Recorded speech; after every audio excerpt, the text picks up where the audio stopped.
Shalom saudara, ketemu lagi dalam program 40 hari perenungan dari buku The Driven Purpose Life atau hidup yang digerakkan oleh tujuan dari buku Rick Warren. Saudara-saudara, kita berada pada hari yang ke-11 dan perenungan ini masih dalam satu topik besarnya dari 5 purpose yang ditawarkan. Topik besarnya adalah engkau diciptakan bagi kesenangan Tuhan. Dan hari ini kita belajar di hari yang ke-11 menjadi sahabat karib Tuhan, becoming best friend with God. Roma 5 ayat 10 dalam terjemahan dari New Living Translation. Karena kita dipulihkan untuk persahabatan dengan Allah melalui kematian putranya ketika kita masih menjadi musuhnya. Kita pasti akan dibebaskan dari hukuman kekal oleh hidupnya. Saudara, dari terjemahan baru saya bacakan bagi kita semua. Sebab jikalau kita ketika masih seteru diperdamaikan dengan Allah oleh kematian anaknya, lebih-lebih kita yang sekarang telah diperdamaikan pasti akan diselamatkan oleh hidupnya. Di hari yang ke-11 ini kita belajar Tuhan ingin menjadi sahabatmu.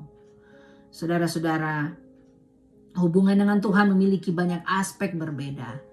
Tuhan adalah pencipta dan pembuatmu. Tuhan dan Tuhanmu, hakim, penebus, Bapa, juru selamat, dan banyak lagi. Tapi kebenaran yang paling mengejutkan adalah Tuhan yang maha besar rindu menjadi sahabatmu. Kita dibuat untuk hidup dalam hadirat Tuhan yang berkesinambungan. Tapi setelah kejatuhan dalam dosa, hubungan yang ideal itu hilang. Hanya sedikit orang di masa perjanjian lama yang memiliki hak istimewa persahabatan dengan Tuhan. Musa dan Abraham disebut sahabat-sahabat Tuhan. Daud disebut seorang dengan hati Tuhan. Dan Ayub, Enok, dan Nuh memiliki persahabatan yang akrab dengan Tuhan. Tapi ketakutan terhadap Tuhan bukan persahabatan yang akrab dengan Tuhan. Saudara, lebih umum dari perjanjian lama. Lalu Yesus mengubah situasi tersebut. Ketika ia membayar dosa-dosa kita di atas kayu salib, tirai di bayi Tuhan yang melambangkan keterpisahan kita dari Tuhan terbagi dua dari atas ke bawah. Menunjukkan bahwa akses langsung kepada Tuhan sudah terbuka lagi. Sekarang kita bisa mendekati Tuhan kapan saja. Tuhan mengundang kita untuk menikmati persahabatan dan persekutuan dengan ketiga pribadi Tritunggal, yaitu Bapa, Anak, dan Roh Kudus. Tuhan secara mendalam menghendaki bahwa kita mengenal Dia secara akrab. Mengenal dan mengasihi Tuhan adalah hak istimewa terbesar kita. Dan dikenal dan dikasihi Tuhan adalah kesenangan yang paling besar. Saya ulangi bagian ini. Mengenal dan mengasihi Tuhan adalah hak istimewa terbesar saudara dan saya. Tapi dikenal dan dikasihi Tuhan adalah kesenangan yang lebih besar, yang paling besar. Apa maknanya? Ketika kita berkata Tuhan menginginkanku menjadi sahabatnya. Kita melihat dua rahasia dalam bab ini dan dalam bab 4 atau dalam bagian hari yang lain berikutnya. 4 bagian ada di hari berikutnya. Menjadi seorang sahabat Tuhan melalui percakapan terus-menerus, itu yang pertama. Bagaimana kita menjadi sahabat Tuhan? Kita menjadi sahabat Tuhan yang pertama melalui percakapan terus-menerus. Persahabatan dengan Tuhan dibangun dengan membagi semua pengalaman hidupmu dengannya. Ia ingin dilibatkan di dalam setiap kegiatan, setiap percakapan, setiap masalah, dan bahkan setiap pemikiran. Suatu kesalahpahaman besar yang umum adalah bahwa menghabiskan waktu dengan Tuhan berarti sendiri dengan Dia. Tentu seperti yang diteladankan Yesus, kamu membutuhkan waktu sendiri dengan Tuhan. Tapi itu hanya sebagian kecil waktu sadarmu. Setiap hal yang kamu lakukan bisa menjadi menghabiskan waktu dengan Tuhan. Jika ia diundang untuk menjadi bagian dari segala sesuatu itu dan kamu menyadari kehadirannya. Kunci persahabatan dengan Tuhan bukanlah mengubah apa yang kamu lakukan, tapi mengubah sikapmu terhadap apa yang kamu lakukan. Apa yang biasanya kamu lakukan untuk dirimu sendiri, mulailah kamu lakukan untuk Tuhan. Entah itu makan, entah itu mandi, bekerja, bersantai, atau bahkan membuang sampah. Saudara, hal yang berikut bagaimana menjadi seorang sahabatnya Tuhan, yaitu melalui meditasi terus-menerus. Memikirkan firman-Nya sepanjang hari disebut meditasi. Alkitab berulang-ulang mendorong kita untuk merenungkan siapa Tuhan, apa yang telah Ia lakukan, dan apa yang Ia telah katakan. Kamu tidak bisa mengasihi Tuhan kecuali kamu mengenalnya. Dan kamu tidak bisa mengenalnya tanpa mengenal firman-Nya. Ketika kamu memikirkan sebuah masalah terus-menerus dalam benakmu, itu yang disebut dengan khawatir. Tapi ketika kamu memikirkan firman Tuhan terus-menerus dalam benakmu, itu yang disebut dengan meditasi. Jika kamu tahu bagaimana menjadi khawatir, kamu sudah seharusnya tahu bagaimana bermeditasi.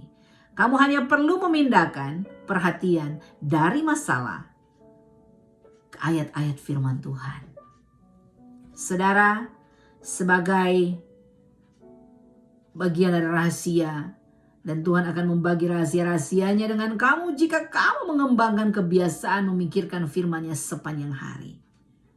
Makin lama kamu meninjau ulang apa yang Tuhan telah katakan, maka saudara-saudara, kamu akan makin memahami rahasia kehidupan ini yang bahkan banyak orang tidak tahu. Doa membiarkanmu berbicara kepada Tuhan.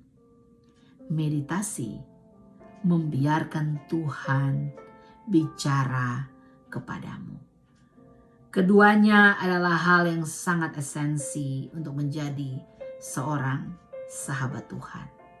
Saudara-saudara, sekali lagi, kalau kita tahu bagaimana menjadi khawatir dengan berpikir tentang masalah itu sepanjang hari terus-menerus dan engkau menjadi khawatir, berarti engkau tahu bagaimana bermeditasi. Hanya saudara mengubah yang poin perhatian saudara pada masalah, tapi ketika engkau bermeditasi, poin perhatiannya kepada Tuhan. Saudara-saudaraku, pikirkanlah firman Tuhan. Ketika engkau perhatianmu tertuju kepada Tuhan, engkau akan ingat firman dan kebenarannya. Ketika engkau merenungkan firman itu terus-menerus, engkau berikan kesempatan bagi Tuhan untuk berbicara di dalam hidupmu. Saudara-saudara, banyak orang berkata, ini tambahan dari saya. Saya sukar mendengarkan suara Tuhan. Saya tidak pernah mendengarkan suara Tuhan seperti Ibu A, Ibu B, pendeta A, pendeta B. Saudara, tahukah kita, mendengarkan suara Tuhan itu adalah proses hubunganmu dengan Tuhan. Bagaimana engkau mendengarkan dan engkau bisa merecognize suara Tuhan.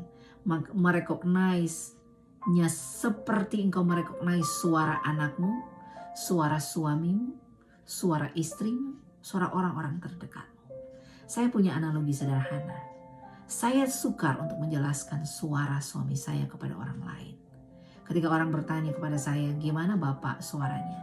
Saya tidak bisa menjelaskan, oh suami saya suaranya sedikit agak tebal dan bold, dan dia agak serak-serak bahasa atau sebagainya. Hanya saya yang mampu berkata, ini dia suami saya. Walaupun mungkin sebagai contoh, di seberang sana dia menggunakan telepon orang lain, ini cuma contoh. Dan dia menggunakan suara yang dibuat-buat, halo seperti itu. Saya bisa tahu bahwa itu adalah suami saya. Kenapa? Karena kita memiliki hubungan yang dekat. Dan kita terus-menerus berbicara sampai saya mendengarkan suaranya. Saudara, orang yang baru bertemu dengan saudara ketika dia menelpon saudara, saudara tidak akan kenal suaranya. Tapi semakin intens percakapan saudara dengan orang tersebut, engkau akan merecognize suaranya. Sama seperti saya. Ketika saya menelpon jemaat, anggota jemaat, dan mereka akan cepat menangkap, oh ini ibu pendeta suaranya. Kenapa? Karena kami sering berbicara, mereka sering mendengarkan suara saya. Begitulah dengan suara Tuhan. Kalau engkau ingin menjadi sahabat Tuhan, engkau harus berkomunikasi terus-menerus dengan Tuhan. Dan engkau harus bermeditasi terus-menerus dengan Tuhan. supaya Engkau bisa berbicara dan mendengarkan suaranya. Saudara, inilah pokok perenungan untuk kita menjadi sahabat Tuhan.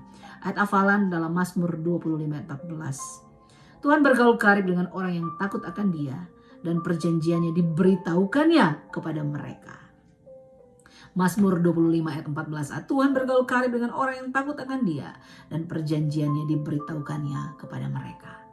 Pertanyaan untuk didiskusi, apa yang bisa kulakukan untuk mengingatkan diriku, untuk memikirkan Tuhan dan berbicara kepadanya lebih sering sepanjang hari? Sekali lagi, apa yang harus kulakukan? Apa yang dapat kulakukan untuk mengingatkan diriku? Bagaimana aku bisa memikirkan Tuhan dan berbicara kepadanya lebih sering sepanjang hari? Mari kita berdoa. Ya Tuhan, terima kasih untuk pelajaran di hari yang ke-11 ini. Bagaimana kami menjadi kawan karibnya Tuhan. Bahkan kami boleh berbicara, kami boleh mendengar, dan kami boleh tahu apa yang menjadi suara-Mu dalam hidup kami. Terima kasih Tuhan, biar melalui kebenaran ini di hari yang ke-11 ini, kami tahu kami bukan hanya sekedar ciptaan, tapi kami dipanggil untuk menjadi sahabat karibnya Tuhan. Terima kasih Tuhan, betapa Engkau menginginkan diri kami untuk memikirkan dan bahkan untuk bertanya, bahkan untuk selalu berbicara. Engkau ingin kami melibatkan Engkau di dalam hidup kami. Terima kasih Tuhan. Berkati kami semua, berikan pemahaman lebih dalam bagi kami mendengarkan program ini. Baik yang mendengarkan berulang-ulang mungkin, atau yang mendengarkan sekali saja. Tuhan tolong agar mereka memiliki pemahaman yang luar biasa lebih dalam lagi di dalam Engkau. Hamba berdoa biar semua kami yang mengikuti program ini diberkati, ditolong, dan diberikan Roh Kudus untuk boleh memahami kebenaran demi kebenaran. Di dalam nama Yesus kami bersyukur, kami berdoa. Haleluya. Amin.